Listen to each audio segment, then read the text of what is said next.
देश की पहली क्षेत्रीय रेल रैपिडेक्स नमो भारत को प्रधानमंत्री नरेंद्र मोदी ने किया लोकार्पित। नमो ट्रेन को नारी शक्ति का बताया प्रतीक।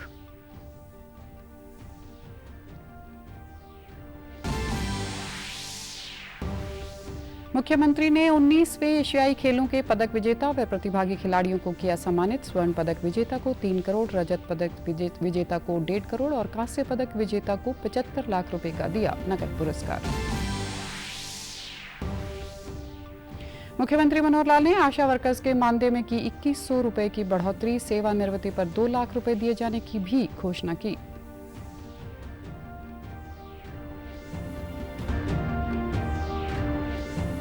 और हरियाणा में 21 व 22 अक्टूबर को सीईटी ग्रुप डी की परीक्षा की जाएगी आयोजित। 18,84,000 विद्यार्थियों ने कराया पंजीकरण। परीक्षार्थी हरियाणा के बसों में कर सकेंगे निःशुल्क सफर।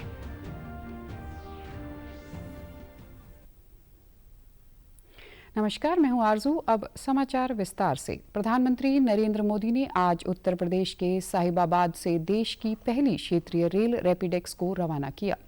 पीएम मोदी ने देश के पहले क्षेत्रीय रैपिड ट्रांजिट सिस्टम के प्राथमिकता खंड का भी उद्घाटन किया। पहले चरण में 17 किलोमीटर की दूरी कवर होगी, जिसमें साहिबाबाद से दुहाई डिपो तक की यात्रा होगी और इस मार्ग पर गाजियाबाद, गुलधर और दुहाई स्टेशन होंगे। पीएम मोदी रैपिडेक्स ट्रेन पर सवार भी हुए, जिसका नाम नमो भारत रखा गया है। ट्रेन में उन्होंने सह यात्रियों के साथ बातचीत की, जिन्होंने प्रधानमंत्री के साथ अपने अनुभव साझा किए और बताया कि इस ट्रेन सेवा का क्या सकारात्मक प्रभाव होगा। प्रधानमंत्री ने साहिबाबाद में एक सार्वजनिक कार्यक्रम की भी अध्यक्षता की, जिस दौरान उन्होंने वहां मौजूद लोगों को संबोधित भी किया। प्रधानमंत्री मोदी ने नई नमो ट्रेन को नारी शक्ति का प्रतीक बताया। उन्होंने कहा कि देश की पहली नई ट्रेन को मां कात्यायनी का आशीर्वाद मिला है। देश की पहली नमो भारत ट्रेन को भी आज मां कात्यायनी के आशीर्वाद प्राप्त हुए हैं। और ये भी बहुत विशेष है कि इस नई ट्रेन में ड्राइवर से लेकर तमाम कर्मचारी महिलाएं हैं, हमारे देश की बेटियां हैं। ये भारत की नारी शक्ति के बढ़ते कदम का प्रतीक है। नमो भारत ट्रेन में आधुनिकता भी है, गति भी है, अद्भुत स्पीड भी है। प्रधानमंत्री नरेंद्र मोदी ने कहा कि तीसरा दशक भारतीय रेल के कायाकल्प का दशक है। उन्होंने कहा कि इस दशक के अंत तक भारतीय ट्रेन दुनिया में पीछे नहीं रहेंगी। उन्होंने कहा कि बदलते भारत में जरूरी है कि सभी को सुविधाओं का लाभ अच्छे से मिले। पूरी रेल आपको बदली हुई नजर आएगी और मुझे छोटे सपने देखने की आदत नहीं है और न ही मुझे मरते मरते चलने की आदत है। मैं आज की युवा पीढ़ी को विश्वास देना चाहता हूं। मैं आज की युवा पीढ़ी को गारंटी देना चाहता हूं, इस दशक के अंत तक आप भारत की ट्रेनों को दुनिया में किसी से भी पीछे नहीं पाएंगे। हाल ही में चीन में आयोजित 19वें एशियाई खेलों में पदक जीतकर प्रदेश व देश का नाम बढ़ाने वाले हरियाणा के खिलाड़ियों को उनकी उपलब्धि के लिए मुख्यमंत्री मनोहर लाल ने सम्मानित किया। करनाल में पदक विजेता खिलाड़ियों व प्रतिभागी खिलाड़ियों के लिए आयोजित राज्य स्तरीय सम्मान समारोह में मुख्यमंत्री ने स्वर्ण पदक विजेता खिलाड़ियों को 3 करोड़ रुपए, रजत पदक विजेता को 1.5 करोड़ रुपए और कांस्य पदक विजेता खिलाड़ियों को 75 लाख रुपए नकद पुरस्कार, प्रशंसा पत्र और नौकरी का ऑफर लेटर देकर सम्मानित किया। इस दौरान मुख्यमंत्री ने सभी खिलाड़ियों को उनकी उपलब्धि के लिए बधाई व शुभकामनाएं दी और भविष्य में खेल प्रतियोगिताओं में जीत की कामना की। इस अवसर पर मुख्यमंत्री ने खिलाड़ियों के लिए कई महत्वपूर्ण घोषणाएं भी की। उन्होंने घोषणा करते हुए कहा कि शूटिंग में खिलाड़ियों को बढ़ावा देने हेतु राज्य सरकार द्वारा जिला झज्जर के गांव निगाना में पंचकुला के सेक्टर 32 में शूटिंग रेंज स्थापित की जाएगी। इसके अलावा जिला यमुनानगर के तेजली स्टेडियम में और फरीदाबाद के डिस्ट्रिक्ट स्पोर्ट्स कॉम्प्लेक्स में 2 तीरंदाजी के केंद्र भी स्थापित किए जाएंगे। नई कोई निशानेबाजी इसकी रेंज हरियाणा में हो। अभी तक मेरी जानकारी के हिसाब से सरकारी ऐसी कोई भी शूटिंग रेंज हरियाणा में नहीं है। तो 2 स्थानों पर हमने तय किया है, एक विलेज निमाणा डिस्ट्रिक्ट झज्जर और दूसरा सेक्टर 32 पंचकुला। इन 2 स्थानों पर और निशानेबाजी के 2 प्रशिक्षण केंद्र ये हरियाणा की ओर से खोले जाएंगे। 2 तीरंदाजी आर्चरी रेंजेस ये भी यमुनानगर में तेजली स्टेडियम और फरीदाबाद में डिस्ट्रिक्ट स्पोर्ट्स कॉम्प्लेक्स, ये 2 जगह तीरंदाजी के और 2 सेंटर ये भी खोलने की आज मैं घोषणा करता हूं। मुख्यमंत्री ने घोषणा करते हुए कहा कि गांवों व शहरों में जो स्थानीय खेल आयोजित किए जाते हैं, उन खेलों के दौरान विभिन्न उपकरणों की मांग आती है। इसके लिए सरकार ने नीति बनाई है, जिसके तहत सभी खेलों के उपकरणों को सरकार मुहैया करवाएगी। उन्होंने यह भी घोषणा की, जो खेल राष्ट्रीय खेलों की सूची में शामिल नहीं है, ऐसे छोटे व स्थानीय खेलों की अन्य एसोसिएशन को भी इनाम के दायरे में लाने का सरकार काम कर रही है। छोटे छोटे स्थानों पर जो खेल होते हैं गांव में, शहर में, तो वहां कुछ इक्विपमेंट्स की डिमांड आती है हमारे पास, चाहे वो वॉलीबॉल के नाते बॉल्स की बात है या कोई नेट की बात है, फुटबॉल की बॉल और नेट की बात, बास्केटबॉल की बॉल की बात, handball, boxing, wrestling, judo, cricket, इनके लिए जो इक्विपमेंट्स हैं उसके प्रोविजन को हम 2023 के अंदर एक नई पॉलिसी बनाई है हमने, अभी 13 तारीख को उसको घोषणा कर दी है। तो जहां की जितनी डिमांड होगी उस हिसाब से ये सामान ये देने की हम पॉलिसी इस साल से बना रहे हैं कि गांव में, शहर में, जहां भी छोटे छोटे स्थानों से इन खेलों को बढ़ावा देने के लिए सामान की जरूरत है हम देंगे। खिलाड़ियों के सम्मान समारोह से पहले मुख्यमंत्री ने खेलो इंडिया योजना के तहत हरियाणा में 10 खेलो इंडिया केंद्रों का उद्घाटन कर उन्हें प्रदेशवासियों को समर्पित किया। यह केंद्र जिला अंबाला, फरीदाबाद, पलवल, यमुनानगर, जींद, झज्जर, चरखी दादरी, कुरुक्षेत्र, कैथल और भिवानी में स्थापित किए गए हैं। इन केंद्रों की स्थापना से हरियाणा में खेल इंफ्रास्ट्रक्चर में नए आयाम जुड़ेंगे। उन्होंने कहा कि केंद्रीय खेल मंत्रालय की ओर से हरियाणा के लिए 15 खेलो इंडिया केंद्रों की मंजूरी मिली है, जिनमें से 10 केंद्रों का आज उद्घाटन किया गया है और 5 और केंद्र भी अगले वर्ष स्थापित किए जाएंगे। यह 5 केंद्र हिसार, सिरसा, नूंह, सोनीपत और करनाल में खोले जाएंगे।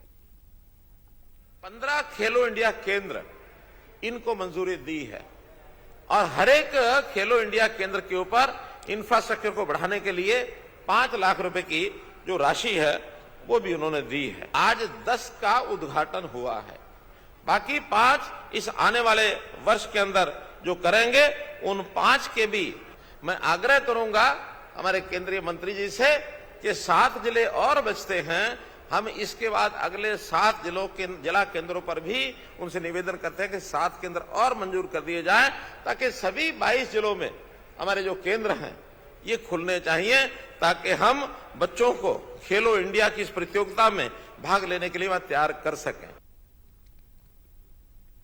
मुख्यमंत्री ने करनाल में खिलाड़ियों के सम्मान समारोह के बाद पत्रकार वार्ता को संबोधित करते हुए कहा कि आगामी 2 नवंबर को करनाल में अंत्योदय सम्मेलन का आयोजन किया जाएगा। उन्होंने बताया कि इस कार्यक्रम में केंद्रीय गृह मंत्री अमित शाह उपस्थित रहेंगे।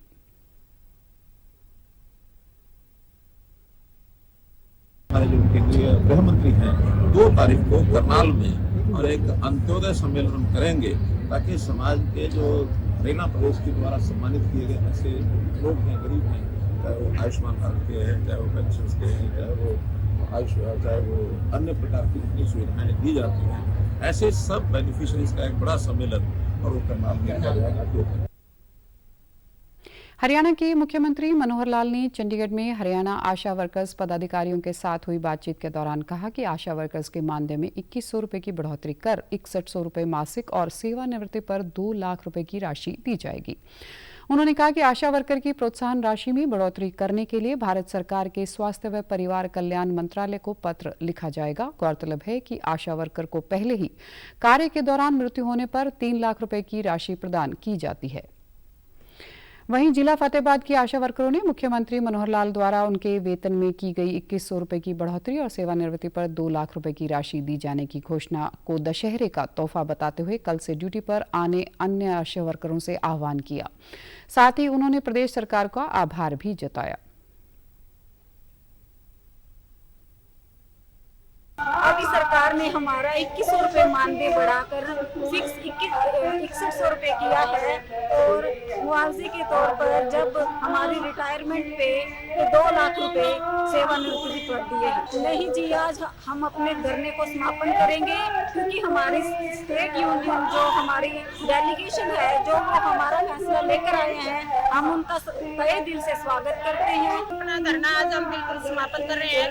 तो आज हम सभी आशा को यहाँ इसलिए बुलाया है, जो भी हमारे स्टेट में फैसला हुआ है, जो आशा की जीत हुई है, तो उसको हम यहाँ बैठ के हर आशा को फैसला सुनाएंगे और हर आशा को वहाँ जो बातचीत हुई है उसके बारे में बता के और अपने जीत के साथ सुबह सभी आशा को हम काम पर वापस जाने के लिए कहेंगे। वहीं रतिया के विधायक लक्ष्मण नापा ने मुख्यमंत्री द्वारा आशा वर्कर्स की मासिक वेतन में की बढ़ोतरी और रिटायरमेंट पर 2 लाख रुपए की राशि दी जाने की घोषणा को प्रदेश की आशा वर्करों के लिए कल्याणकारी बताया। काफ़ी समय से आशा वर्कर आंदोलन कर रही थी और कल माननीय हमारे सीएम साहब ने, मनोहर लाल जी ने उनको बुला के तो और वो जो आंदोलन ख़त्म करवाया और उसमें 2100 रुपये उनकी तनख्वाह बढ़ाई है और 2 लाख रुपए जब वो रिटायर होंगे तो मिलेगी उनको। तो काफ़ी मांगे हैं जो वो उनकी मान ली गई हैं। महेंद्रगढ़ जिले की आशा वर्करों ने मुख्यमंत्री मनोहर लाल द्वारा उनके वेतन में की गई बढ़ोतरी और सेवानिवृत्ति पर 2 लाख रुपए की राशि देने की घोषणा के बाद नारनौल लघु सचिवालय में बैठक की और मुख्यमंत्री के साथ हुए समझौते को लेकर एक दूसरे को लड्डू खिलाए और मुख्यमंत्री मनोहर लाल का आभार जताया।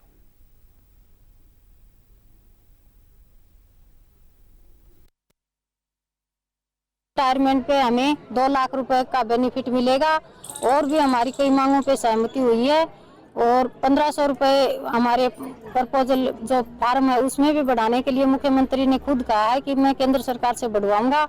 इसके लिए हम सीएम साहब का बहुत बहुत धन्यवाद करना चाहते हैं और आज कल से हमारी हड़ताल खत्म हो गई है, हम वापस काम पे लौट गए हैं। हमारी 73 दिन से हड़ताल जारी थी। कल हमारे मुख्यमंत्री ने डेलीगेशन बुलाकर जो बातें मानी है, उन्होंने हमारे 4000 से 2100 रुपए की बढ़ोतरी कर दी है और हमारे रिटायरमेंट के समय 20,000 थे, उन्होंने बढ़ा के 2 लाख रुपए कर दिए हैं। हम इन्हीं बातों से प्रधानमंत्री का तहे दिल से मुख्यमंत्री का धन्यवाद करते हैं और मुख्यमंत्री जी ने हमारे 1500 प्रोत्साहन राशि के लिए चिट्ठी जारी की है कि मैं ये आपके प्रधानमंत्री से बातचीत करवा के आपके 1500 रुपए की बढ़ोतरी और करवा दी जाएगी। सीएम साहब ने जो हमारी बात मानी है, उन्होंने पहले हमें 4000 रुपए मिलते थे, अब हमारे 2100 रुपए और बढ़ा दिए हैं।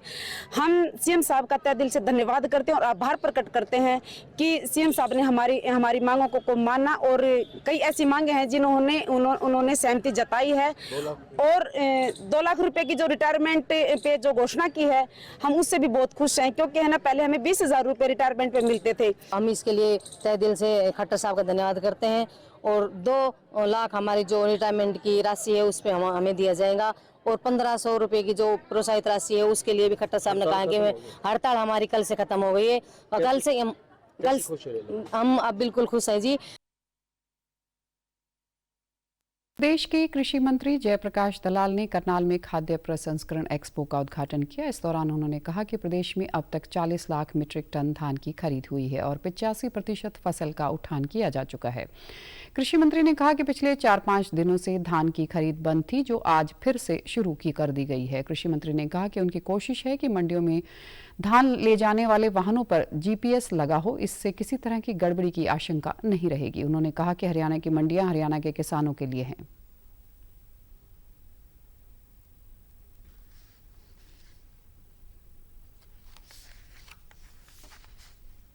हरियाणा की मंडियां हरियाणा के किसानों के लिए है और हम जो है पूरी की पूरी ज़मीन की मैपिंग हमने करवाई है। इस बार ये कोशिश की गई है कि मंडी से जो जाए वाहन जाए उसमें GPS भी लगी रहे और समय पर जो है धान की वो सिलाई करके चावल मिलर वापस कर दे। जो भी नीतियाँ बढ़ा रहे हैं उसमें मकसद ये है कि किसान का हित है, कोई हेराफेरी ना करे, कालाबाजारी ना करे। हरियाणा का खजाना हरियाणा के किसानों के लिए है। उन्होंने कहा कि प्रधानमंत्री नरेंद्र मोदी हमेशा देश के किसानों के हित में सोचते हैं, इसलिए बिजाई से पहले ही उन्होंने अनेक फसलों के एमएसपी दामों में वृद्धि करने की घोषणा की है।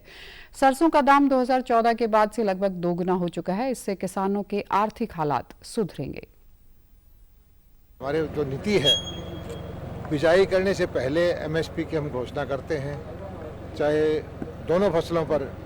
जब बिजाई पहले क्या होता था कि जब किसान की फसल मंडी में आ जाती थी तब एमएसपी बताते थे।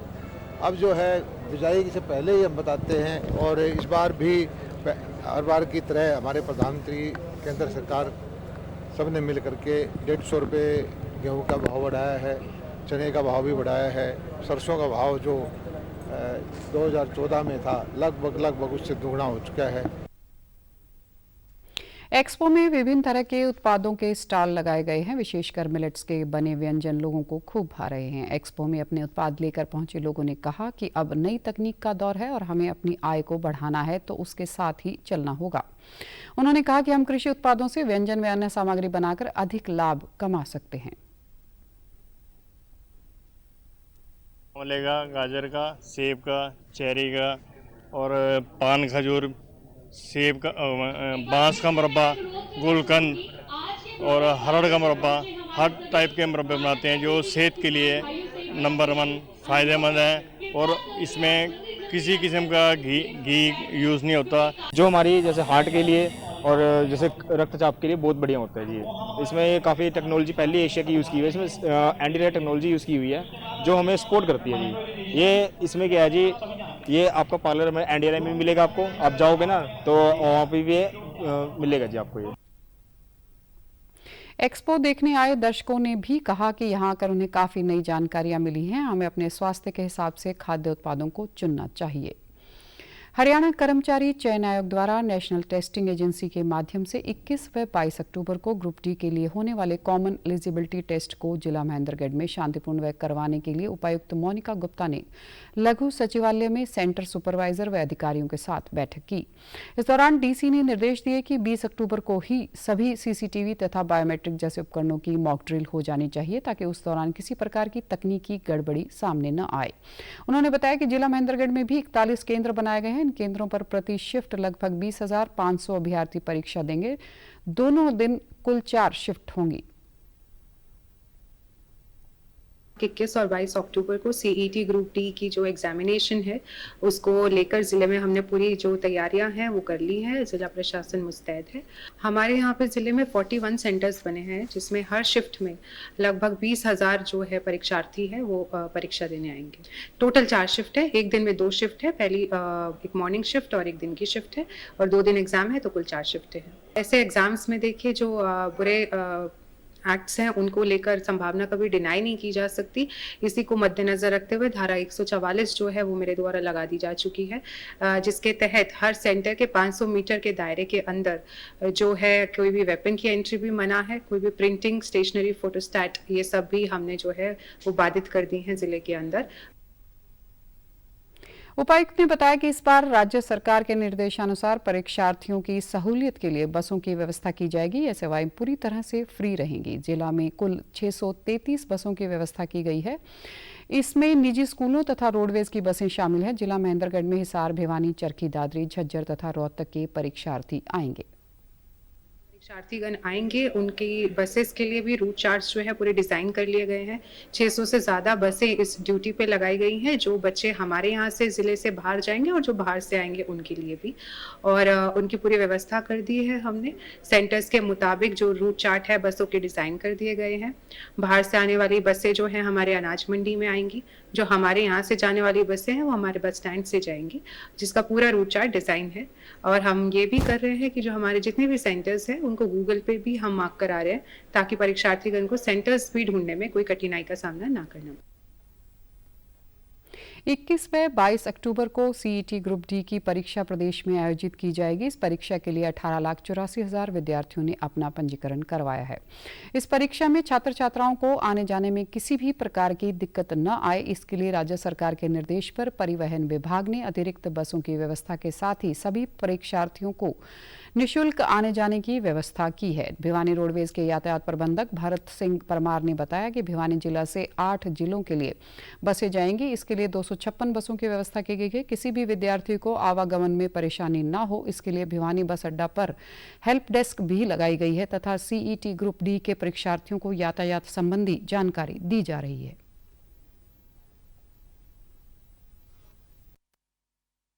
ये सीईटी के एग्ज़ाम के लिए रोडवेज विभाग ने, भिवानी डिपो ने बहुत अच्छी व्यवस्था, पूरे प्रबंध किए हुए हैं। 226 बसेज का बेड़ा हमारे पास रोडवेज का है, जिनमें 53 बसेज सोसाइटी की हैं, कोऑपरेटिव सोसाइटी की हैं, और जो बाकी बची हुई जो बसेज हैं वो डीटीओ ने रिक्विजिट करके जीएम रोडवेज को हैंड ओवर करनी है। कि 2 तरह की सर्विस हम प्रोवाइड करवाएंगे। जो आपने जितने भी कैंडिडेट हैं, तो भिवानी से 8 डिस्ट्रिक्ट को गाड़ियां जाएंगी, जैसे महेंद्रगढ़ है, रेवाड़ी है, नारनौल है, कुरुक्षेत्र है, करनाल है, पानीपत है, फतेहाबाद है, हिसार है। तो यहाँ से गाड़ी चल के वहाँ पे जो एंट्री टाइम है उस लगभग 7 और 7:30 के बीच में उस शहर में पहुँचाने का हमारा जो है ना उद्देश्य है, फर्स्ट मॉर्निंग शिफ्ट में। उन्होंने बताया कि परीक्षार्थियों को ट्रैवलिंग के दौरान अपना सीईटी ग्रुप डी का एडमिट कार्ड परिचालक को दिखाना होगा। महिला उम्मीदवारों के लिए राज्य सरकार के आदेश पर उनके एक परिजन को भी साथ में निःशुल्क यात्रा करने की व्यवस्था की गई है। वहीं परीक्षार्थियों ने बताया कि वे यात्रा की जानकारी के लिए बस स्टैंड भिवानी के हेल्प डेस्क पर पहुंचे थे, जहां उन्हें बेहतर व्यवस्थाएं लगी हैं। उन्हें उम्मीद है कि वे अपने परीक्षा को समय पर पहुंचकर बगैर परेशानी के दे पाएंगे। और मेरे को फतेहाबाद पेपर देने जाना है सीईटी का, और मैं भिवानी रोडवेज के विभाग में पता करने आया था बसों के बारे में, और मेरे को यहाँ पर आके पता चला कि रोडवेज विभाग ने बहुत अच्छी व्यवस्था कर रखी है, जिसके कारण बच्चों को कोई तकलीफ नहीं होगी और वे समय से अपने एग्जाम सेंटर पर आसानी से पहुँच जाएंगे। रोडवेज वालों ने बहुत बढ़िया बंदोबस्त कर रखा है। कल का सीईटी पेपर मेरा चंडीगढ़ फ्री है, सुविधा बहुत बढ़िया व्यवस्था है, फ्री वाला कोई दिक्कत को नहीं, आराम से पेपर दे गया हो, आज भी, कल भी, परसों भी। नूह लघु सचिवालय के सभागार में मिनिस्ट्री ऑफ एजुकेशन द्वारा राष्ट्रीय बाल अधिकार संरक्षण आयोग द्वारा एक दिवसीय कार्यशाला का आयोजन करवाया गया। कार्यक्रम का शुभारंभ नूह की एडीसी रेणु सोगन ने किया। इस कार्यशाला में बच्चों के लिए सेफ्टी और सिक्योरिटी के मैनुअल को लागू किया गया। इस दौरान एडीसी ने कहा कि बच्चों की सुरक्षा हमारे लिए सर्वोपरि है, इसलिए उनको विद्यालयों के अंदर भी सुरक्षित और संरक्षित वातावरण प्रदान करें ताकि बच्चा अपने घर की तरह सुरक्षित महसूस करे।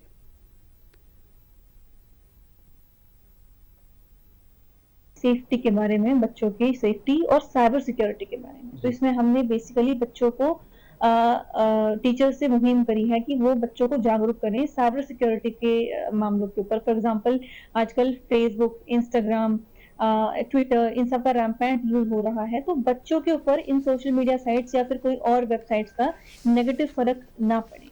तो इस चीज के लिए हमने मुहिम लगाई है कि प्रिंसिपल्स अपने स्तर पर एसएमसीज में और जो पेरेंट टीचर मीटिंग्स होती हैं, बालिका मंच, इन सब में इन मुद्दों को उठाएं। दूसरा, मैंने अपनी ओर से कोशिश करी है कि मेंस्ट्रुएशन को लेकर मतलब स्कूल्स में अवेयरनेस प्रोग्राम्स जारी हों, ताकि बच्चियां हमारी जो हैं इनकी हेल्थ के ऊपर भी मतलब एक पॉजिटिव इम्पैक्ट आए पूरे नूह में। एमडीए के द्वारा काफ़ी सारे स्कूल्स में वेंटी मशीन्स इंस्टॉल की गई थी, जिसमें सैनिटरी पैड्स रखे गए थे। उनकी देखरेख के लिए मैंने निर्देश दिए हैं सारे हेडमास्टर्स और प्रिंसिपल्स को। हरियाणा बाल अधिकार संरक्षण आयोग के सदस्य गौरव और सुमन ने कहा कि हमें अपने घर और बाहर बच्चों का विशेष ध्यान रखना चाहिए ताकि उनकी सुरक्षा बनी रहे। कार्यक्रम की नोडल अधिकारी कुसुम मलिक ने सभी को विश्वास दिलवाया कि नूह के प्रत्येक स्कूल में बच्चों को एक सुरक्षित माहौल प्रदान करने के लिए सभी प्राचार्य प्रबंधक पूरा ध्यान रखेंगे। पलवल जिला में धान की पराली में आग लगने की घटनाओं को रोकने के लिए कृषि व किसान कल्याण विभाग पलवल द्वारा खंड स्तर पर जागरूकता कैंप का आयोजन किया जा रहा है। इस कड़ी में आज गांव जनोली में जागरूकता कार्यक्रम का आयोजन किया गया। कृषि व किसान कल्याण विभाग पलवल के सहायक तकनीकी अधिकारी अतुल कुमार शर्मा ने बताया कि पराली जलाने के नुकसान के विषय में किसानों को अवगत करवाया जा रहा है। उन्होंने कहा कि पराली जलाने से पर्यावरण प्रदूषित होने के साथ साथ हमारी जमीन की नमी में भी कमी आती है और मित्र कीटों के नष्ट होने के साथ साथ जमीन के ऑर्गेनिक कार्बन तत्वों में भी कमी आती है।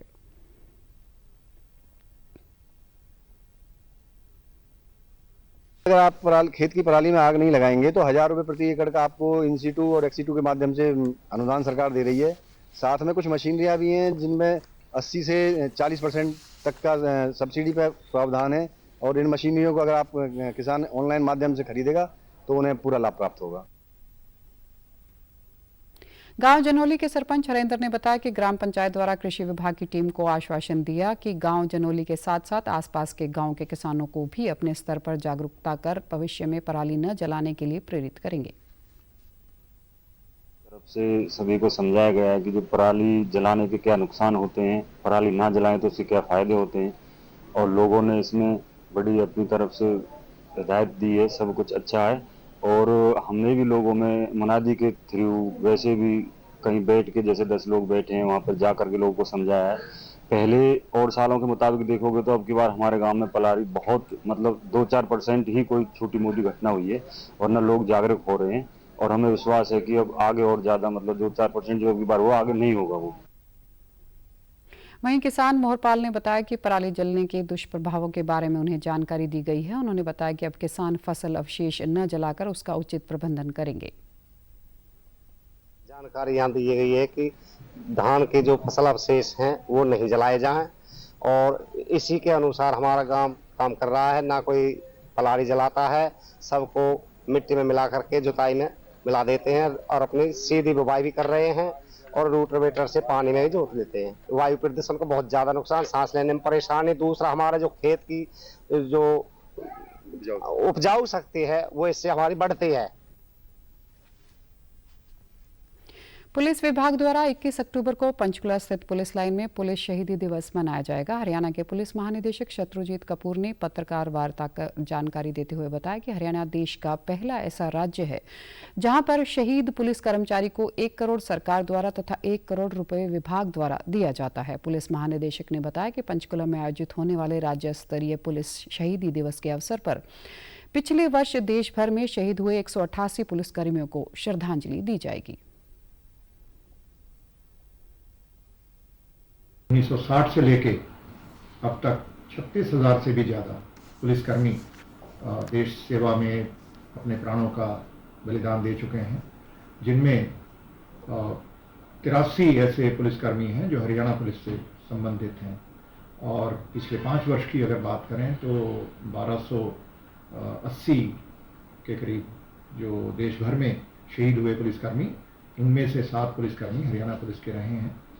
इस वर्ष हम 188 ऐसे शहीदों को श्रद्धांजलि देंगे। कल जिला पूरे प्रदेश स्तर का कार्यक्रम पंचकुला पुलिस लाइन में होगा और हर जिला स्तर पर भी शहीदी दिवस का कार्यक्रम आयोजित किया जाएगा, जहां पर जो हमारे जवान हैं और जो सर्विंग ऑफिसर्स हैं, IPS ऑफिसर्स हैं, वो सभी इकट्ठे होंगे और फूल मालाएं अर्पित करेंगे, अपनी श्रद्धांजलि देंगे। केंद्र सरकार द्वारा विभिन्न वर्गों के लिए अनेक योजनाएं चलाई गई हैं, जिसका लाभ रोहतक जिले के लाभार्थियों को मिल रहा है। केंद्र सरकार द्वारा चलाई गई जन धन योजना का लाभ लेने वाले संजय कुमार ने बताया कि पहले उनका किसी भी बैंक में खाता नहीं था, लेकिन इस योजना के आने के बाद उन्हें बैंक में अपना खाता खुलवाया और वह अपनी सभी पैसों से संबंधित लेन देन इस खाते के माध्यम से कर रहे हैं।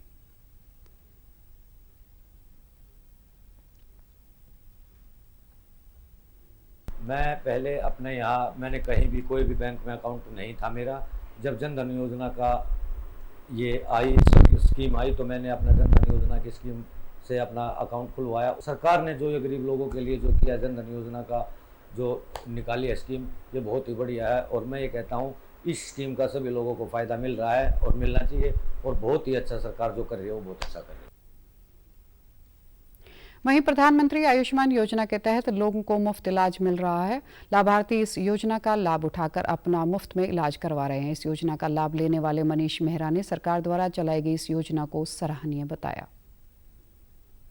आयुष्मान जो योजना है जो सरकार ने चलाई है, ये बहुत अच्छी योजना है।